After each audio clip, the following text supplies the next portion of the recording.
Assalamualaikum warahmatullahi wabarakatuh. Selamat berjumpa kembali dengan saya Tata Oktavia, mahasiswa pendidikan nonformal Fakultas Keguruan dan Ilmu Pendidikan Universitas Bengkulu. Menurut Bapak Dr. Ilham Abdullah, bahwa kurikulum adalah komponen utama yang harus ada dalam pelaksanaan kegiatan pendidikan pembelajaran di suatu lembaga pendidikan, baik formal maupun nonformal. Dalam pendidikan kewirausahaan bisnis kuliner, materi kurikulum harus berisikan pembelajaran yang produknya memiliki nilai jual dan daya saing yang tinggi. Nah, di sini saya memberikan resep pindang patin dan tulang iga yang memiliki rasa khas yang bisa menimbulkan daya saing yang tinggi. Video ini dibuat dan diarahkan oleh Bapak dosen Dr. Ilham Abdullah dalam mata kuliah Pengembangan Kurikulum Pendidikan Kewirausahaan. Berikut, kita ikuti pemaparannya ya. Simak baik-baik audiens yang berbahagia dimanapun berada. Semoga memberi inspirasi untuk dijadikan peluang bisnis untuk mencetak rupiah. Pindang patin. Ikan patin adalah salah satu jenis ikan yang unik dan lazim digunakan di beberapa bagian Indonesia.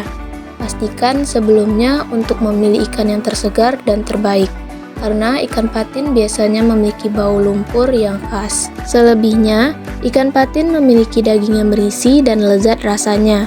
Bertandang ke Sumatera Selatan, rasanya tidak asing lagi menemukan berbagai olahan ikan patin di sana. Begitupun resep legendaris yang satu ini sebetulnya bisa kita coba sendiri di rumah loh. Selain mudah dan menyenangkan, resep pindang patin khas Palembang ini sederhana dibuat dan dijamin menjadi masakan rumahan sehari-hari jadi lebih istimewa. Bicara soal resep pindang patin, pastinya ada beragam rasa yang akrab di sana. Masakan yang cocok untuk sarapan hingga makan malam ini selalu punya tempat tersendiri di hati. Seporsi nasi hangat, sedikit basah karena kuahnya, lalu padukan dengan bermacam-macam dimensi, rasa dan tekstur di dalamnya. Ada rasa ikan segar yang baru dimasak, ada rasa kuah yang pedas manis, serta rasa asam yang menyenangkan dari belimbing hulu serta tomat. Cara masak pindang patin pun terbilang mudah teman-teman, karena pindang patin ini menggunakan jenis ikan yang istimewa. Maka cukup untuk melumurkan dahulu perasan jeruk nipis agar ikan lebih segar dan kemudian olah bumbu-bumbu halus khas Indonesia.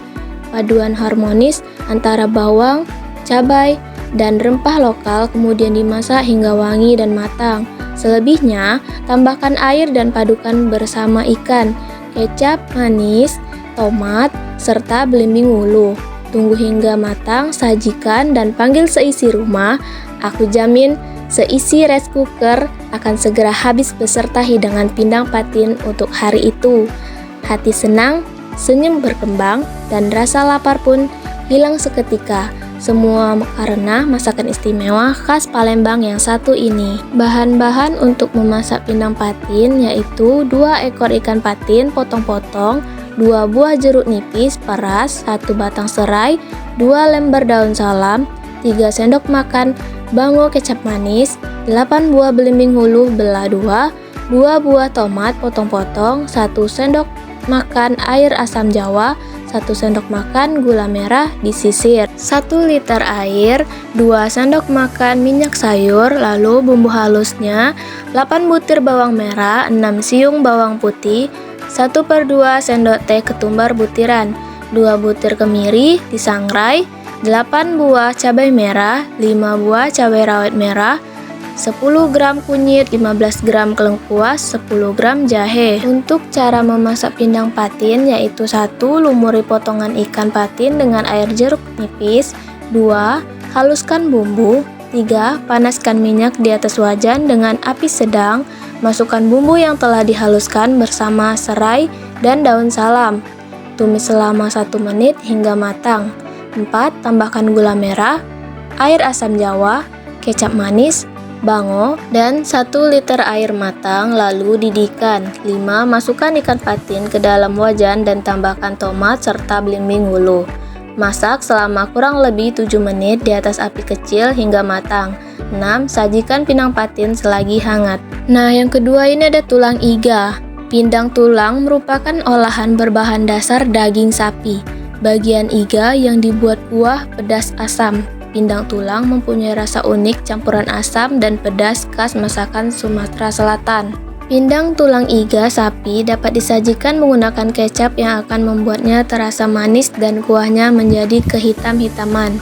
Sementara, tanpa menggunakan kecap, pindang tulang akan berwarna kekuning-kuningan.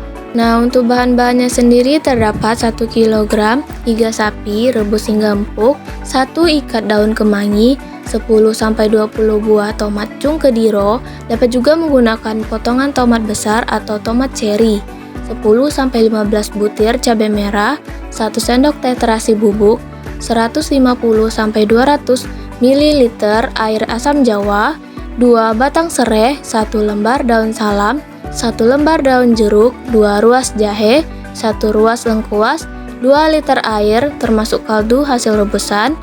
Lalu untuk bahan bumbu halusnya 8 butir bawang merah, 6 siung bawang putih, 1/2 ruas kunyit, minyak secukupnya saja untuk menumis. Lalu untuk bahan terakhir garam dan kaldu bubuk secukupnya saja. Cara memasak pindang iga yaitu 1. Tumis bumbu halus bersamaan dengan bumbu lain seperti batang serai, daun salam, daun jeruk, jahe, dan lengkuas.